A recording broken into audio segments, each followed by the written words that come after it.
రాజకీయాల్లో 2 రోళ్ళు 4 కాదు, 22 అవ్వచ్చు, 1 అవ్వచ్చు, 0 అవ్వచ్చు, 400 అవ్వచ్చు. ఎందుకు పదే పదే మేము ముగ్గురం కలిసి ఉంటాం, చిన్న చిన్న విభేదాలు ఉంటాయి అన్నటువంటి పాయింట్ తెలుగుదేశం అంటోంది, జనసేన అంటోంది. అంటే విడిగా పోటీ చేసి ఒక్కసారి గెలవనటువంటి చరిత్ర తెలుగుదేశం పార్టీదైతే, తెలుగుదేశంతో పొత్తు లేకుండా భారీగా స్థానాలు సంపాదించలేకపోయిన చరిత్ర భారతీయ జనతా పార్టీది. ఒంటరిగా పోటీ చేసి ఒక్క సీటుకి పరిమితమైనటువంటి చరిత్ర జనసేనది. ముగ్గురు కలిస్తేనే ఘనమైనటువంటి విజయం. ఒకప్పుడు విడిగా పోటీ చేసి 7 స్థానాల వరకు సాధించింది భారతీయ జనతా పార్టీ. అయితే అది వినియోగించుకోలే. ఆ పైన వెంటనే తెలుగుదేశంతో కలిసి ఫైనల్గా మరింత ఎక్కువ సీట్లు సాధించుకుంది, తక్కువ స్థానాలకు పోటీ చేసి. అప్పటి నుండి భారతీయ జనతా పార్టీ పరిస్థితి అట్లాగే ఉంది. జనసేన ఒకసారి అసలు పోటీ చేయలేదు పెట్టాక, ఒకసారి అన్ని చోట్ల అంటూ దాదాపుగా ఒక 120-130 స్థానాల్లో పోటీ చేసి ఒక్క స్థానం గెలుచుకుంది.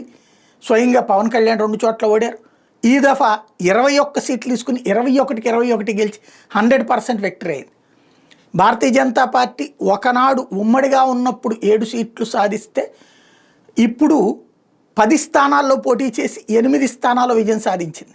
అలాగే కూటమిగా ఆంధ్రప్రదేశ్ చరిత్రలోనే 94% విజయం సొంతం చేసుకున్నటువంటి సందర్భం. బట్ పర్సంటేజ్ ఆఫ్ ఓట్లు చూడండి, అక్కడ 40% ఓట్లు జగన్కి, ఇలా ముగ్గురికి కలిపితే 60% ఓట్లు. 60% ఓట్లతో 164 వస్తే 44% ఓట్లతో 11 వచ్చినటువంటి సందర్భం. ఇది ఈక్వేషన్స్లో ఉండే తేడా అదే అనమాట. యాక్చువల్గా విచిత్రం ఎట్లా ఉంటుందంటే 2024 పార్లమెంట్ ఎన్నికల్లో ఒరిస్సా రాష్ట్రం బీజేపీ 45.34% ఓట్లు వచ్చినాయి, 20 పార్లమెంట్ సీట్లు గెలిచింది.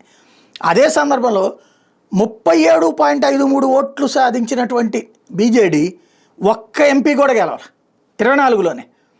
అదే 13.06% ఓట్లు సాధించిన కాంగ్రెస్ ఒక ఎంపీ సీటు గెలిచింది. 37% సాధించిన వాడికి 1 రాలా, 13 సాధించిన వాళ్ళకి 1 వచ్చింది, 45 సాధించినటువంటి వాళ్ళకి 20 వచ్చినాయి. ఇకపోతే బిజు జనతాదళ్ 21 సీట్లు బిజు జనతాదళ్ పార్టీ 2వ స్థానంలో నిలిచింది. కోరాపుట్లో బీజేపీ 3వ స్థానం నిలబడింది. పూరి పార్లమెంట్ స్థానంలో అయితే బీజేపీ 1 స్థానం కూడా గెలవాలి. 7 స్థానాల్లో 6 బీజేడీ, 1 బీజేడీ చీలిక వర్గం గెలిచింది. కానీ పార్లమెంట్కి వచ్చేట్టుకు 1,05,000 మెజార్టీ.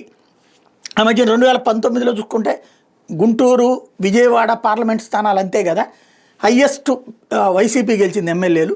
ఫైనల్గా వచ్చేటప్పటికి తెలుగుదేశం పార్టీ విజయం సాధించింది. ఇట్లాంటి లెక్కల కోసమనినే ఇప్పుడు ఈ కలయికలు అనేదాన్ని వదులుకోకుండా ముందుకెళ్ళాలి, గతంలో చేసిన పొరపాట్లు చెయ్యకూడదు అన్నటువంటిది చాలా సిద్ధంగా గట్టిగా ఉన్నారు ఈ దఫా.